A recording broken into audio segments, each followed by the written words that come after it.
wabarakatuh. Perkenalkan, nama saya Zakir Subratama dari Prodi Tadris IPA Fakultas Tarbiyah dan Tadris Universitas Islam Negeri Soekarno Hatta. Pada saat ini saya akan menjelaskan tentang metode karya wisata dengan materi ekosistem air dan laut. Sebelum masuk ke materi, lebih baiknya kita mengenal apa sih yang dimaksud dengan metode karya wisata. Karya wisata terdiri dari dua kata, yaitu kata karya, yaitu yang artinya kerja, dan wisata artinya pergi.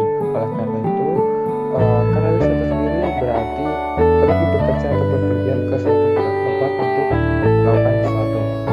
Nah, pembelajaran dengan metode ini adalah suatu penyajian bahan atau pelajaran dengan membawa siswa langsung kepada objek yang akan diamati, dan objek tersebut ada berada di luar kelas.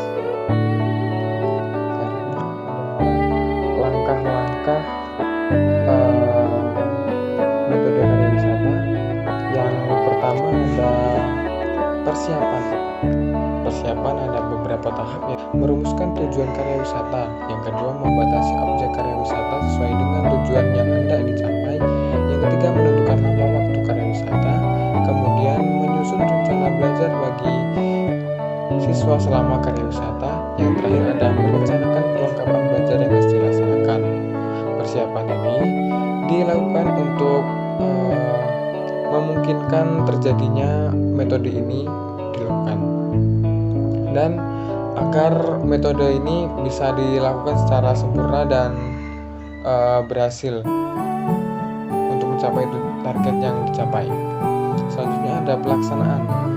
Pelaksanaan ini adalah fase kegiatan dalam belajar di tempat karya wisata dengan bimbingan guru. Kegiatan belajar ini harus diarahkan kepada tujuan yang telah ditetapkan pada fase sebelumnya, yaitu fase persiapan.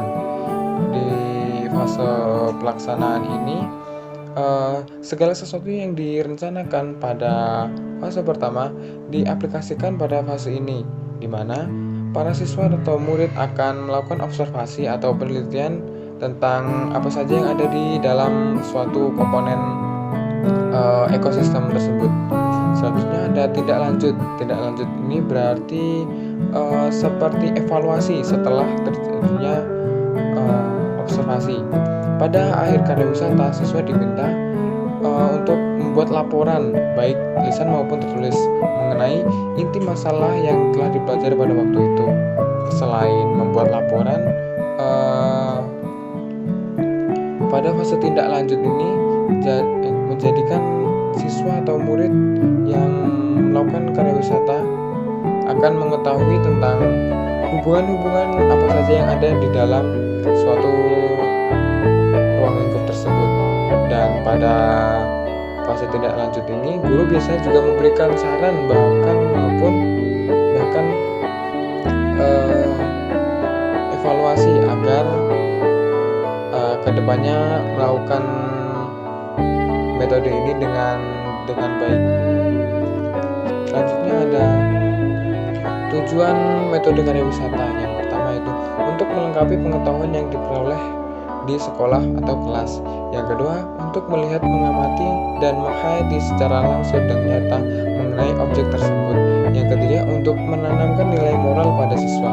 Nah, pada tujuan metode karya wisata ini ditekankan ke kreativitas anak murid. Kan sebelumnya kan misalnya hanya di kelas, murid akan belajar ilmunya saja tanpa tahu praktek atau di luarnya, sehingga metode ini bisa dilakukan untuk memaksimalkan materi yang dipelajari di dalam kelas. Misalnya pada materi ekosistem, jika hanya dijelaskan pada kelas, akan berdampak murid-murid tidak terlalu paham tentang materi tersebut, sehingga guru diwajibkan atau disarankan untuk melakukan metode ini dengan mengajak siswa ke luar kelas untuk mengetahui tentang komponen-komponen ekosistem yang di dalamnya. Juga tujuan dari metode ini agar siswa tidak jenuh merasa di kelas, karena biasanya Siswa yang terlalu banyak di kelas, terlalu banyak untuk membaca materi akan cepat bosan saat di kelas. Nah, dengan metode ini bisa membuat siswa atau murid jadi merasa tidak jenuh lagi saat di kelas. Bisa dijadikan referensi untuk rekreasi juga. Selanjutnya yang terakhir yaitu ada kelebihan dan kekurangan metode karya wisata. Yang pertama ada kelebihannya, yaitu metode karya wisata mempunyai prinsip mengajar modern yang memudahkan lingkungan nyata dalam proses belajar mengajar. Yang kedua, membuat apa yang dipelajari di sekolah menjadi lebih relevan dengan kenyataan dan kebutuhan di masyarakat. Yang ketiga, pengajaran dengan metode karya wisata dapat lebih merangsang kreativitas siswa. Nah, dari kelebihan ini bisa kita ketahui bahwa metode karya wisata ini memaksimalkan ke kreativitas siswanya, di mana siswa bisa mengeksplor lebih jika berada di luar kelas, bisa mengamati lebih seperti apa saja yang ada di lingkungannya tersebut. Selanjutnya ada kekurangannya sendiri. Kekurangannya yaitu fasilitas yang diperlukan sulit untuk disediakan siswa di sekolah. Biayanya yang digunakan untuk acara ini lebih banyak. Dan yang terakhir, memerlukan persiapan dan perencanaan yang matang. Nah, selain kelebihannya, ada kelemahan di balik metode ini, yaitu metode ini harus dipikirkan secara matang. Perencanaannya harus terprosedur secara baik agar pelaksanaannya sesuai target yang dicapai. Jika tidak, metode ini akan sia-sia saja, karena pada intinya metode ini hanya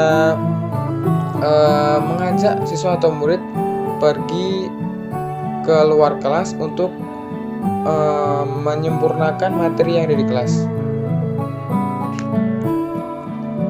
Mungkin itu saja yang bisa saya sampaikan. Kurang dan lebihnya saya mohon maaf. Saya Ihri. Wassalamualaikum warahmatullahi wabarakatuh.